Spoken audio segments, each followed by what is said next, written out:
I've had a fascination with koi fish for years. They are just so beautiful and peaceful to watch. In fact, I was so excited about having my own koi pond that I set up a temporary pond while the permanent pond was being built. That decision all but ended in total disaster. I will explain more in a moment.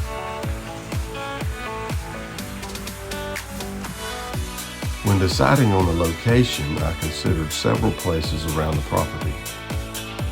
Since we had a large building that was only collecting junk for nearly 20 years, my wife suggested to repurpose it and build an indoor pond.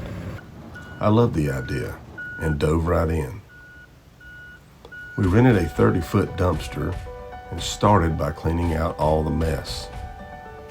A huge mess that had been accumulating for nearly 20 years. Once the clutter was clear, I added some windows and another door to the building. I knew I wanted the building to ultimately have a heating and air unit, so we took the time to insulate the walls and then covered the lower half with 8-foot fencing planks to protect the insulation from being damaged. I also think the wood looks much nicer than the silver insulation panels. Then it was on to the bottom drain.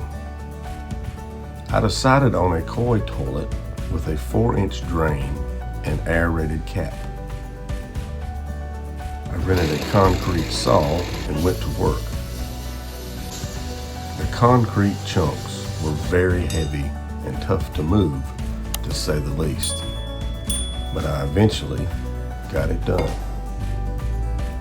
After the hole was prepared, the drain was plumbed, leveled, and re-cemented in place.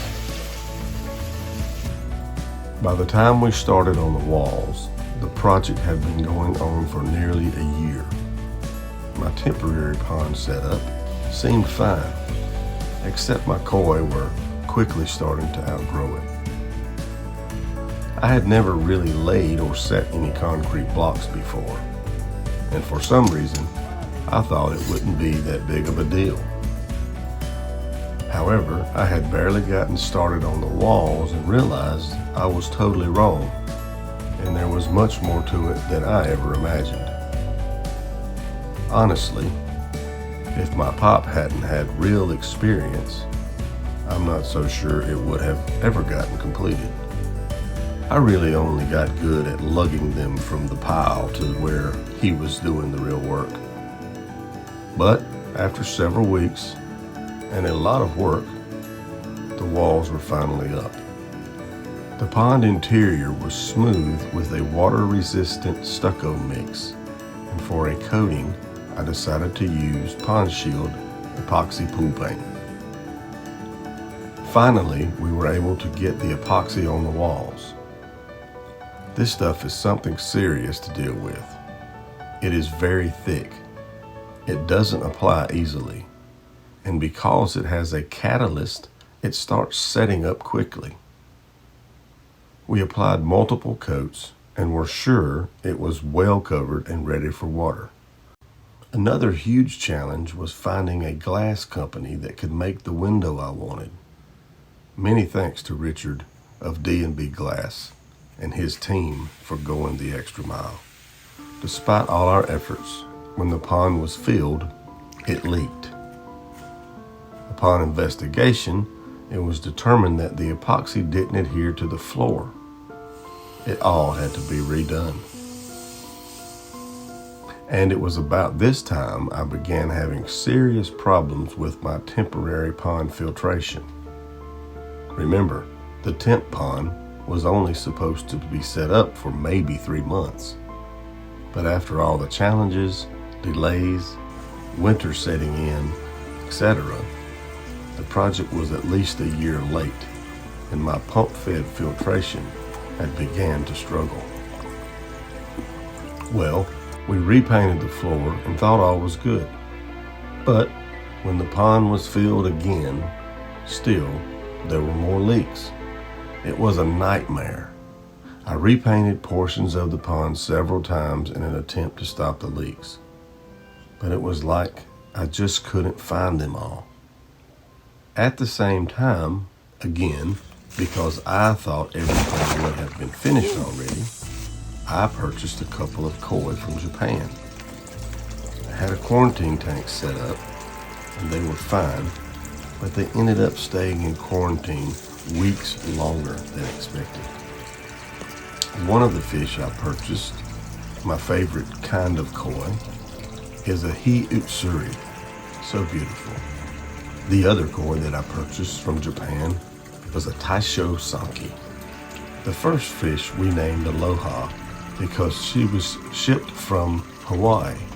The second fish was also shipped from Hawaii, but I haven't came up with a name yet. Drop a comment below on what we should name her. To finally find and fix all the leaks, I ended up going over every square inch of the pond walls and floor with a bright light and scuffing every pinhole that I found. Once I ensured the pinholes, and there were quite a few, were all covered, the leaks finally stopped. After all the challenges, the core of the pond was in place. The window was installed. The leaks had stopped. The water was holding, and not a moment too soon, as my temporary filtration was spoiling. Even though the rails were not in place yet, and there were other final touches needed, I was able to get my fish out of the overextended temporary pond and into fresh and new water. It was such a weight lifted off of my chest. For the new pond filtration, I have a gravity-fed system with a waste trap. Without going into a lot of explanation, it basically means that the pump is at the end of the system and none of the waste goes through the filter media or the pump. I built a backy shower filled with extra high porous media and installed a high flow UV light. Backy showers are wonderful filters that super oxygenate the water. They are designed to simulate natural filtration of a stream flowing over waterfalls. UV, ultraviolet light water purifiers, kill floating parasites and keep algae blooms in control. On to the final touches. I painted the top rails with waterproof epoxy paint also. This should ensure the rails don't need to be replaced for a long time. I also painted the exterior walls, actually twice, because my wife didn't like how the first paint looked. I think she was right. I really like the royal garnet color. I also added plants for natural filtration. My koi are finally in their forever home and are very happy. It was quite a journey, but I am so glad I took it. I still have some other tweaks to make and will post more on that as it progresses. Check out Your Winning Life. The link is in the description. Thanks for watching.